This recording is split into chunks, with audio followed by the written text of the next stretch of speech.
Boa noite, irmãos e irmãs da Sociedade Espírita Cristo Amor e Paz.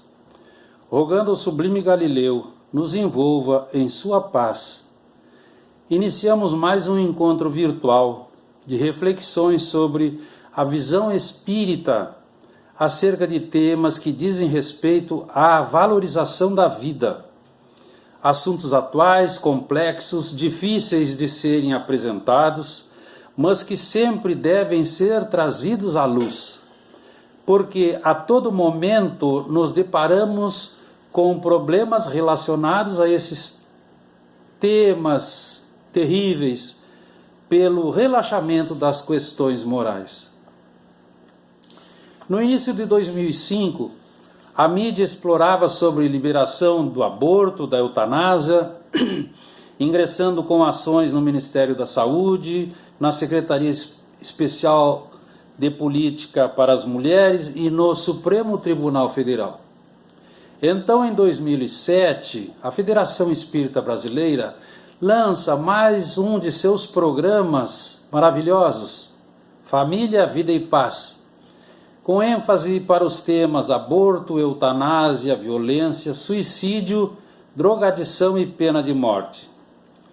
Um conjunto de considerações doutrinárias num caráter educativo e esclarecedor, com abordagens médicas da AME Brasil e jurídicas da ABRAME.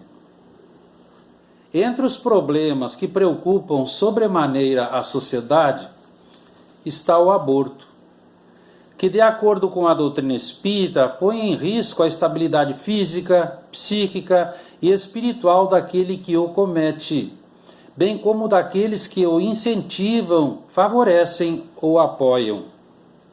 Profissionais da saúde, familiares e principalmente a mãe, ao optarem pelo mesmo na busca de resolver problemas imediatos, estão infringindo princípios basilares das leis divinas. No Livro dos Espíritos, a questão 880, encontramos que o primeiro de todos os direitos materiais do homem é o de viver, o direito de reencarnar. E os Espíritos nos dizem: a vida, essa vibração imensa que enche o universo, e o foco é Deus, nos vitaliza por inteiro e sustenta numa sinfonia de amor, porque é processo de evolução. Processo esse assinalado por desafios cada vez maiores e significativos, quanto maior o nosso entendimento e a nossa compreensão. Então, a preponderância do espírito pelos aspectos imediatos, egoísticos e materiais da sociedade o conduz a um comportamento que despreza a espiritualidade, impelindo-o a desacertos de conduta, porque o valor que atribuímos à existência física, ele é sempre proporcional ao nosso nível de evolução. Então pratica-se o aborto por motivos fúteis e irresponsáveis. Na Rússia nós temos aproximadamente 10 milhões por ano. Nós temos nos Estados Unidos 2.600.000 ao ano.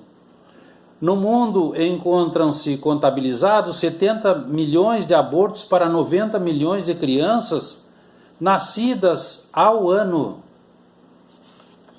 A vida no corpo físico é a possibilidade mais sublime concedida por Deus, constituindo-se uma das etapas mais importantes para o espírito, quando este se insere na estrutura celular, iniciando a vida biológica com todas as suas consequências. Então a vida não é um mero agregado de células sob a influência de reações bioquímicas. A existência física, desde o momento da concepção, com a formação da célula ovo, zigoto, e as contínuas multiplicações celulares, são manifestações concretas. Encontramos uma resposta dos codificadores na questão 344 de O Livro dos Espíritos, em que eles nos informam: desde o instante da concepção, o espírito designado para habitar aquele corpo a ele se liga ponto a ponto como numa grande soldadura. A união espírito-corpo começa na concepção. Ela só é completa por ocasião do nascimento. Também os espíritos da codificação, respondendo a Kardec, dizem que há crime sempre que transgredimos a lei de Deus. Então, tirar a vida a uma criança antes do seu reencarne impede esse espírito de passar pelas provas a que serviria de instrumento o corpo que estava se formando. E um dos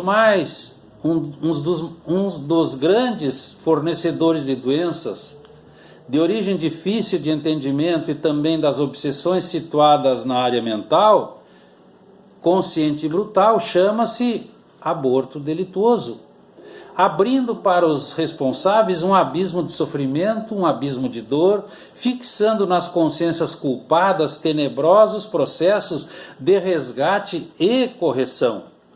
São espíritos fracos fugindo à responsabilidade, por ignorância, por comodismo, por leviandade, pelo sensualismo desenfreado, pelas uniões ilícitas. Pratica-se por defeitos físicos no feto, por preconceitos sociais, para diminuir a superpopulação. Todos argumentos falsos dificultando o reencarne de alguém que tanto lutou para obter uma oportunidade real. Também os construtores da codificação vão nos dizer que, desde que a criança põe em risco a vida da sua mãe, é preferível que se sacrifique o ser que ainda não nasceu a sacrificar-se a mãe. É o aborto terapêutico, está na questão 389. Então nós encontramos a mãe e a matriz. Preservando a matriz, o espírito poderá novamente tentar a reencarnação. Mas na área médica, com o avanço da genética, da farmacologia e da biologia molecular, é cada vez mais comum a realização de procedimentos na tentativa de salvar a vida do feto e da gestante. Embora essas ocasiões se apresentem como situações de provas, de expiações, para pais e filhos que experimentam a dor então educativa em situação extremada. E se a gestação decorrer de uma violência, de um estupro, preservamos a vida?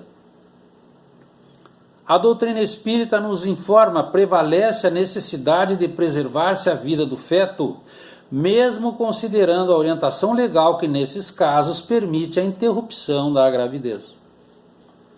A amiga Joana de Anjos também nos informa, mesmo em tal caso, a expulsão do feto pelo aborto de maneira nenhuma repara os danos já ocorridos. O espírito que chega ao dolorido colo maternal através de fatos tão difíceis vai transformar-se depois em floração de bênçãos sobre as agonias em que aquele coração materno se esfacelou. Allan Kardec então pergunta aos construtores brilhantemente qual o objetivo da providência divina, criando seres especiais. É o aborto piedoso ou eugênico. E os construtores então vão informar, eles sofrem por efeito das limitações de toda ordem e da impossibilidade em questão de se manifestarem mediante órgãos não desenvolvidos ou bloqueados. Mesmo sendo portador de lesões graves e irreversíveis, o feto deve ser preservado, pois o seu corpo físico é o instrumento de que ele necessita para a sua passagem pela terra, atendendo aos projetos divinos de progresso a que está destinado. Ele terá condições de reorganizar a sua estrutura desequilibrada por más ações praticadas, renascendo em um lar cujos pais, na grande maioria das vezes, estão comprometidos com o problema e precisam também passar pela reeducação, nos cuidados e atenções ao filho, diminuindo as consequências da doença. O exemplo, os anencéfalos, Eles estão vivos no útero materno, eles sempre têm dor, eles se desenvolvem ao longo do período gestacional. E o recém-nascido tem sobrevida curta, de horas a poucos meses, mas aquilo é que era necessário. A doutrina espírita também nos mostra a necessidade de compreender e aceitar com abnegação provas da natureza de um aborto espontâneo, em que nós precisamos ver como ocorrências naturais, que nos ajudam a vivenciar as lições mais importantes para o crescimento interior de cada um de nós. André Luiz, por Chico Xavier, na sua obra maravilhosa, vai nos dizer: o aborto muito raramente se verifica obedecendo a causas da esfera espiritual. Tem origem no recuo inesperado dos pais terrestres, despreparados na compreensão deste ministério divino. E ele nos diz: os espíritos tudo fazem para que não haja esta fuga ao dever, porque é um mero capricho da irresponsabilidade. Mas se os pais perseveram nessa intenção, eles são obrigados a deixá-los entregues à própria sorte. E nós temos exemplos na série André Luiz, entre outras idôneas. Nosso Lar vai nos apresentar os profissionais da medicina que colaboraram nos abortos, apresentando-se em estado lastimável, com manchas em seus perispíritos, apresentando em cada mancha a imagem mental de uma criancinha abortada. Em Missionários da Luz, capítulo 15, temos o instrutor Apuleio apresentando o aborto inconsciente pelo álcool devido a uma obsessão. No capítulo 19 desse mesmo livro, o instrutor Anacleto nos instrui sobre um aborto iminente por desnutrição física da mãe.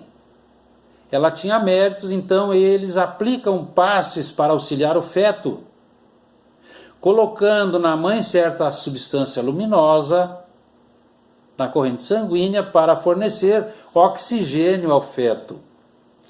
Em Evolução em Dois Mundos, também nós temos capítulos 13 e 14 da segunda parte, aqui as consequências do aborto para as mães e pais que entraram por esse caminho.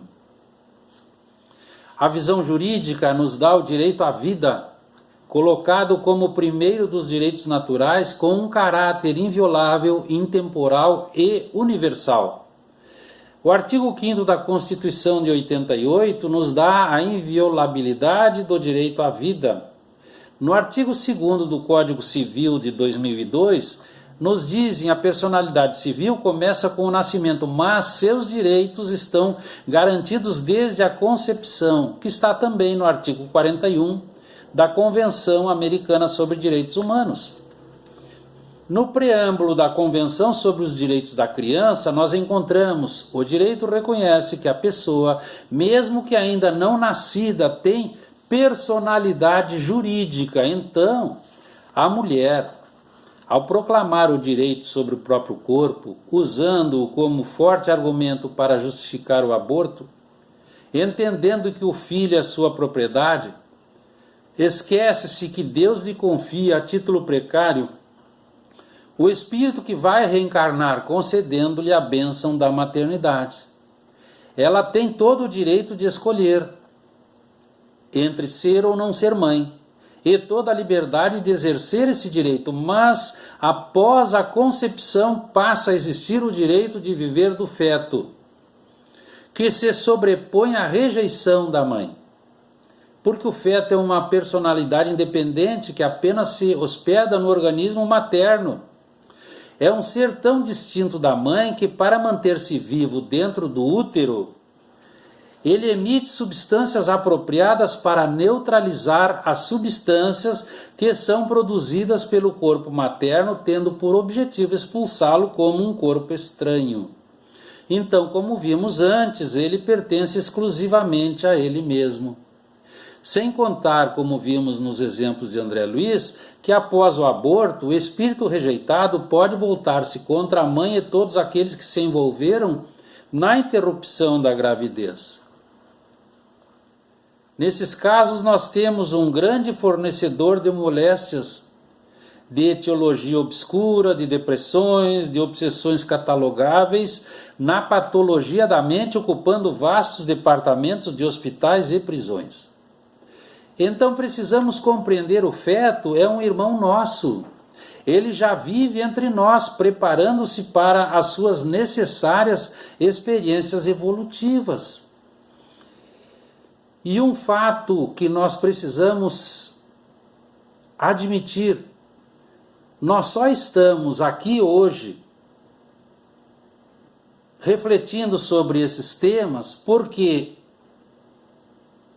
um dia, quando éramos feto, alguém respeitou o nosso direito de reencarne. E no futuro voltaremos à condição de feto.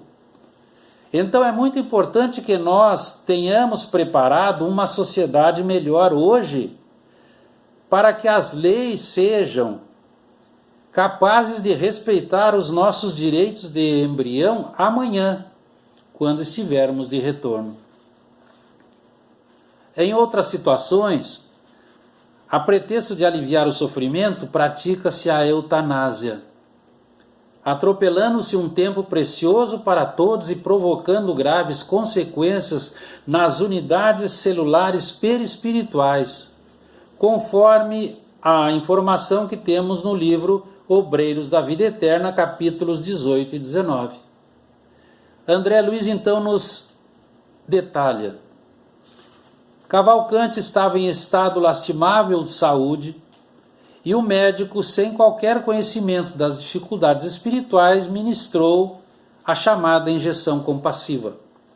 Para o médico, o doente desencarnara, mas para o mundo espiritual ele estava preso ao corpo imóvel em plena inconsciência e sem reação. A carga fulminante da injeção, por atuar diretamente em todo o sistema nervoso, atingiu os centros de força do organismo perispiritual, atrasando em mais de 12 horas a liberação do espírito, que se retirou em condições desfavoráveis e desanimadoras, porque aquele anestésico em alta dose afetou o perispírito como se fora um veneno ou uma descarga elétrica de altíssima voltagem. Então nós encontramos a boa morte, a morte piedosa, eutanásia, que foi utilizado pela primeira vez, esse termo, na literatura moderna por Francis Bacon em 1605. O homem comum, vendo-se apenas em sua dimensão material, aterroriza-se com o sofrimento. Então, ele acha que está havendo um erro no seu roteiro de vida. E aí pensa: por que alongar o sofrimento? O Espírito Luiz, em Paris 1860, nos deixa uma mensagem que está lá no capítulo 5 do Evangelho segundo o Espiritismo, no item 28. O materialista que apenas vê o corpo físico não entende o que se passa além do túmulo, mas o espírita que sabe o que acontece conhece o valor do último pensamento e do último minuto. Então nós precisamos abrandar os últimos sofrimentos, guardando-nos de abreviar a vida, nem que seja por um segundo, porque esse segundo pode ocasionar ou poupar muitas lágrimas no futuro.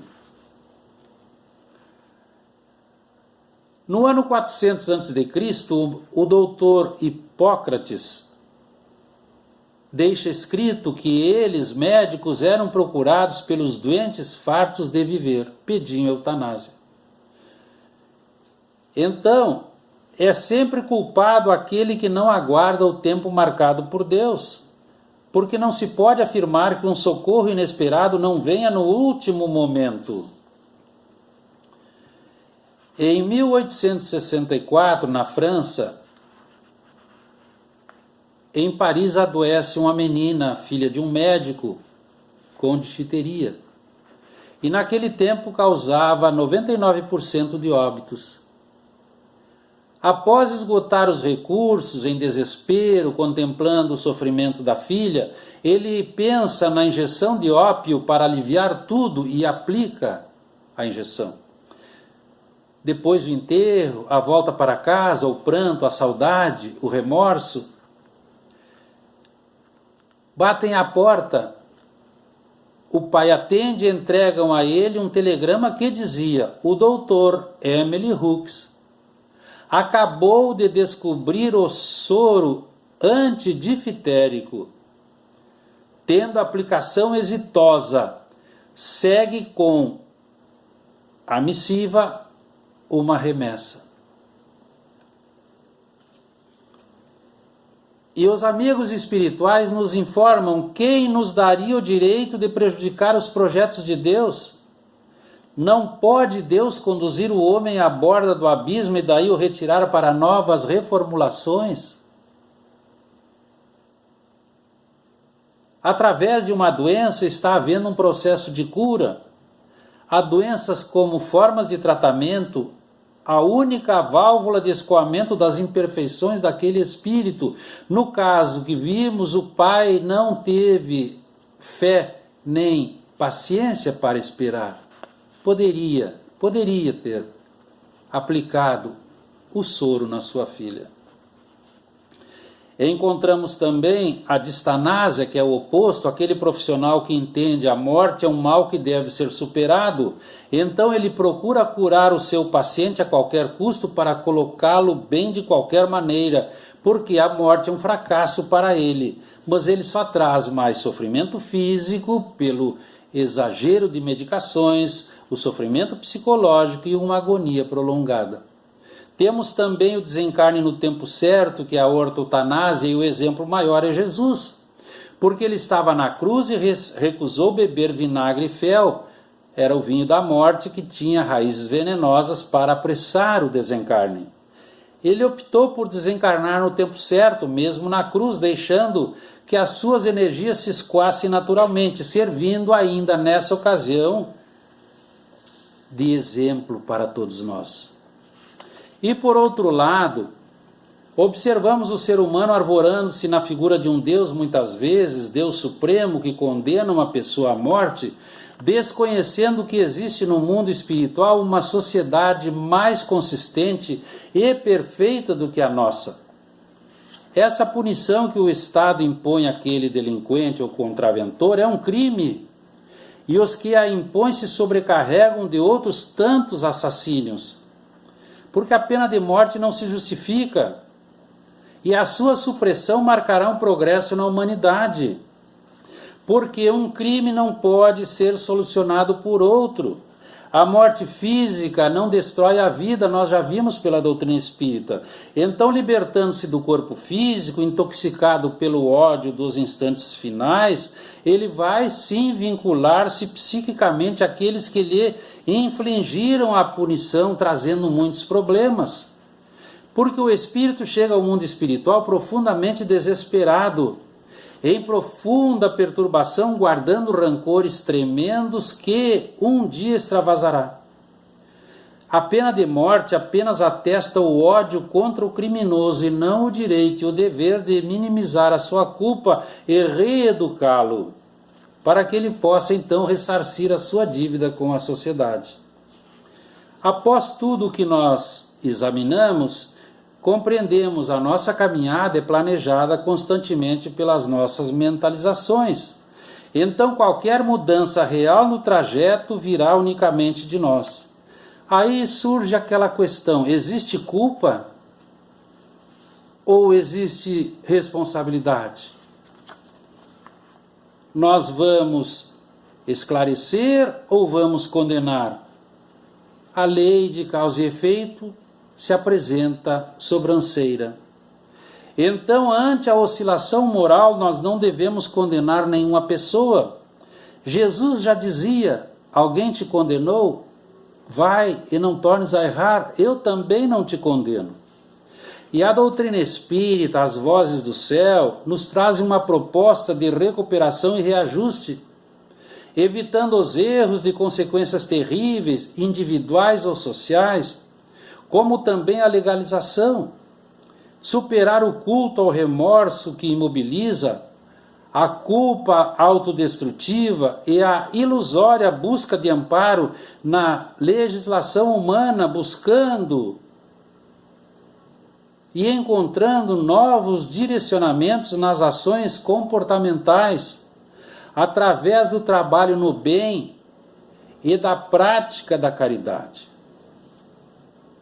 Apoiar-se na bondade, no amor ao semelhante, para acolher os seres que buscam integrar-se no quadro social dessa humanidade sofrida.